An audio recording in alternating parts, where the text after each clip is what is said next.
Good morning. I'm back. It's been about 2 years since I made a video, and kind of on a whim I decided that today would be the day that I made a reappearance and checked in with you guys, told you what I've been up to, told you what I got coming up, you know, all the good stuff. Today's plan is to go for a run and talk about all the things. Where have I been? Where are we going? Who's my dog? All that good stuff.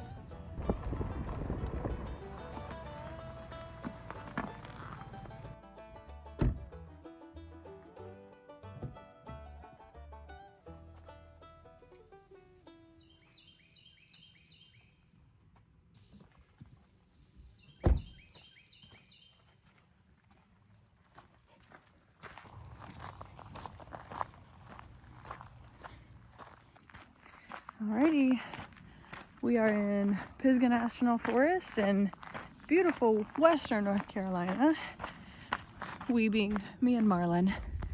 And we got a little bit of a gravel road run to get up to the trail that we're aiming for today. So we're gonna get a little warm up in and get up there and then do our first check-in.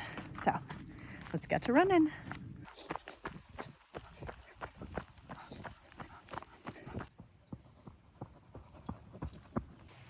All right, we are off the road and onto the little trail. But there's already something I gotta change with my pack, so we're gonna start with that. I'm always testing out gear. This vest I got in the sales section at REI. Someone returned it because it had a broken strap. These straps were broken, but I found replacement straps online for $7. So that was easy. But the other thing I'm testing out is my new poles. I had a gift certificate, which is the only reason I can afford them. And yeah, but I was trying to avoid having to buy a quiver, which is the sack that like attaches to a vest specifically to carry them in. So I wanted to like test out if I could just use the features of the pack to carry the poles. And I can't really, because the way that these stick out, I mean, they're sticking out extra because I just took it off. But as my arm is swinging, my elbow is hitting the poles every single time. And I'm like 1.5 miles into my run, and it's so annoying already. So we're gonna try this. Just like straight down that middle pocket and see if that works. So it's always a learning curve. I don't actually need poles on this run, so I thought it would be a good chance to test out how to carry them and see if I can get away without buying a quiver. So, learning curve.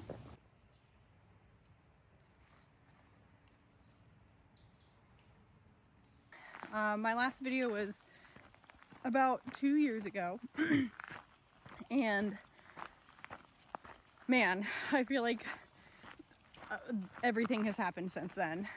When I finished the Appalachian Trail, I had all these great ideas about videos I was gonna make and advancements to my channel and like, you know, doing all these things to kind of improve the content and new content and ways of keeping the ball rolling, because the Appalachian Trail's videos were really great, but they were kind of their own thing.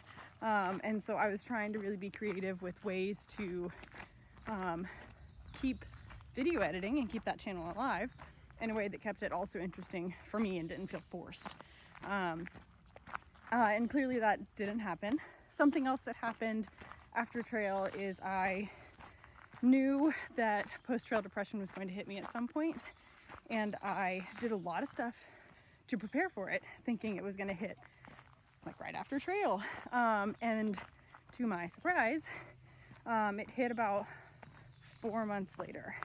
At the point that I thought, oh, I'm in the clear, like I did it, I made it through without any post-trail depression, and I let my guard down, then it hit. And it was really difficult to watch the next, I mean, I was excited for them, but it was also really hard to watch the next year's class of AT through hikers start. I had a lot of grief in my heart for missing trail and missing trail life. Anyway, and I believe that in that phase of the post-AT world is kind of where I fell off the bandwagon with video making. And I had to just let it go because it was just adding stress to my days. And I couldn't find a way for it to fit into what I was doing. I think I needed maybe more of a break than I thought I did. I gave myself about a month off of video making after trail, and then I jumped right back to it. But I think I needed a substantial break. So that's kind of what happened. I needed a whole moment of my life, kind of behind closed doors sort of a thing. And that's what I did. Another thing that happened is while I was on the AT, I created several notes on my phone. Some of like things that I wanted to remember from the trail, like feelings and moments and appreciations from the trail. Another note was things that I missed, like hobbies that I missed from home that I could invest my time in as a way of trying to mitigate the post-trail depression that I knew was coming. And another note that I made was goals for after the trail. What things did I want to start investing my time and my energy into? And kind of what I decided while I was on the Appalachian Trail was that the next phase of my life, I wanted to be career oriented. I had spent my whole working career so far. So since I was 16, I've spent my whole life working these kind of small jobs, customer service jobs, things that aren't leading to any major work direction or career. And I wanted to spend some time to invest into myself in that way and find some stability in that as well. And so that's what I did. I got back from the Appalachian Trail. I went back to work where I had been working, but immediately started job hunting for something that felt like a better fit for me. And I found one. I'm really loving the job that I have. It's really fueling me. It's fueling my drive to be engaged in community. And it's work that I really care about and I believe in. Other notable things that happened since I disappeared. Seth and I moved in together about a year and a half ago now, and so we're doing really well. We also got a dog. Come meet the people. Okay, he's shy. Marlin is the best boy. He's a total mutt. He is a mix of like 4 different working breeds, primarily foxhound, border collie, Australian shepherd, and blue heeler, plus like a slew of other breeds. We did get his DNA tested because we wanted to know exactly what he was. He was a total rescue and we love him. He's our son. Okay, I'm talking kind of long now, but other things I've been up to, I've been running a lot. That is the main thing that I have been investing my like hobby time into. I've done some marathons and some ultra marathons, and we'll get into all that at another time. But I also built a home PC. I've been playing some games like Stardew Valley and cozy games like that. Zelda. I guess that's not a cozy game, but yeah, I really have quite the array of hobbies in my life right now. I also have been reading some popular fantasy series and other genre books as well. So yeah, I've been up to a lot, it feels like. And I'm just now kind of coming back around to sharing my life in this format.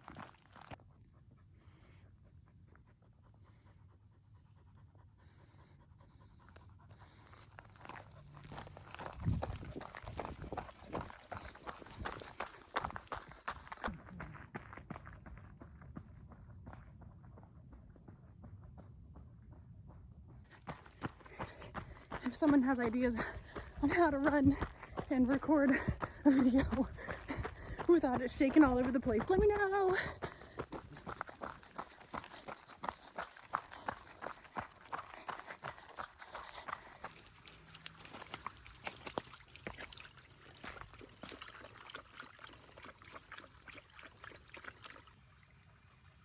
All right, we found a nice little sit spot. We're sitting at mile like 5.5. I think this should hopefully be about 10 miles, the loop that we're on, so we'll see. But we're at our regular little water spot. I just got water.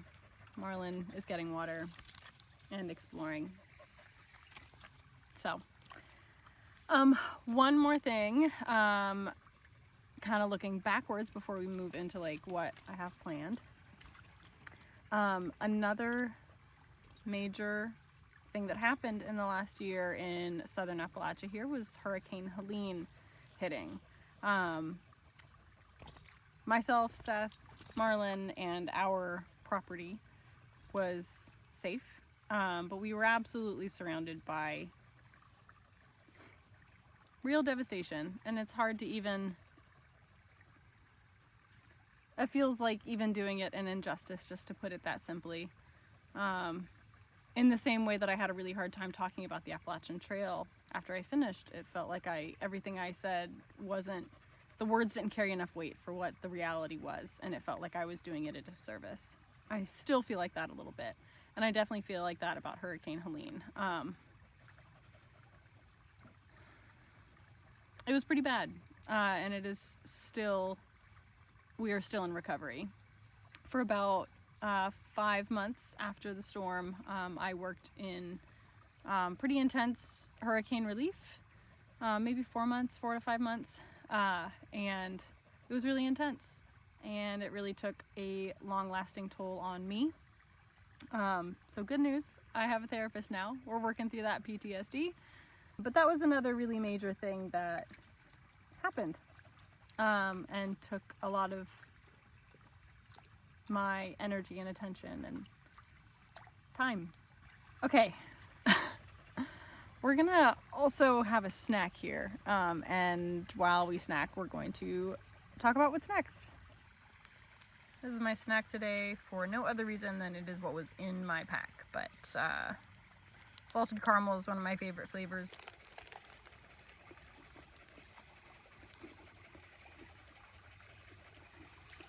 I like really burned my tongue last night. That hurts. Look at the horn.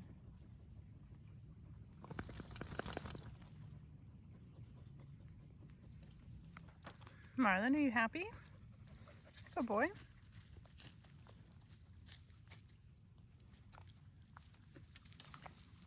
So many smells.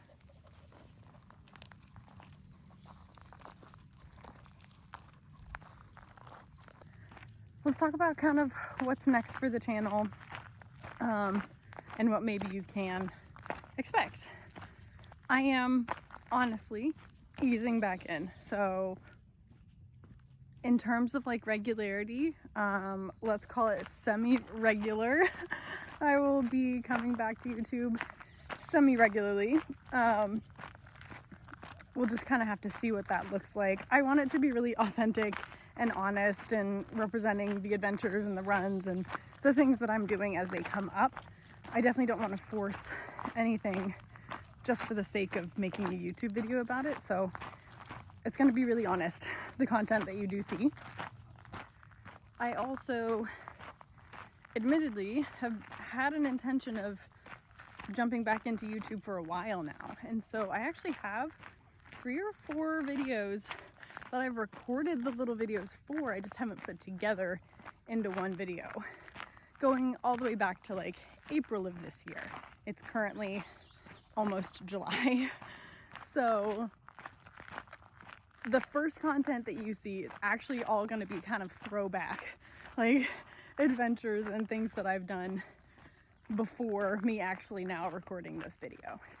And in terms of like what I'm going to be recording, I'm probably not leaving my lane too much. We're gonna stick to hiking, backpacking, trail running, that sort of stuff.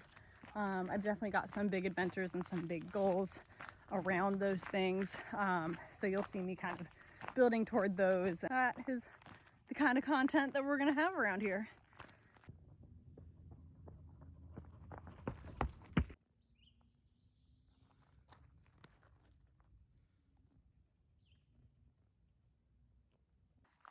It is not the right time of day, but this section of trail up here has a barred owl that lives around it. And if I'm running in the evenings, he uses the cut through the trees with the path to fly sometimes. And you'll see him, you won't hear him, he's absolutely silent, but this huge bird flying through.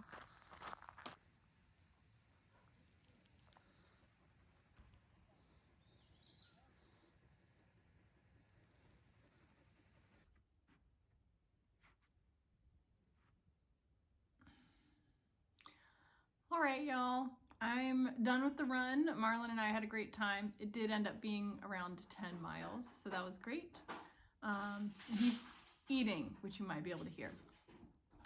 So that's good. I'm about to join him and also eat something myself. But I just wanted to say thanks, y'all, for coming back. Thanks for sticking around to the end. As you will see, I am mostly out of the habit of doing closing videos. So the videos that I've previously recorded and are now gonna put together and post for y'all, you might see I'm missing those these kind of closeout videos. So it's a work in progress. But yeah, thank you guys for being here. Thanks for sticking around and still being interested in the content that I'm putting out 2 years later. Thanks for coming back, and I will see you in the next one.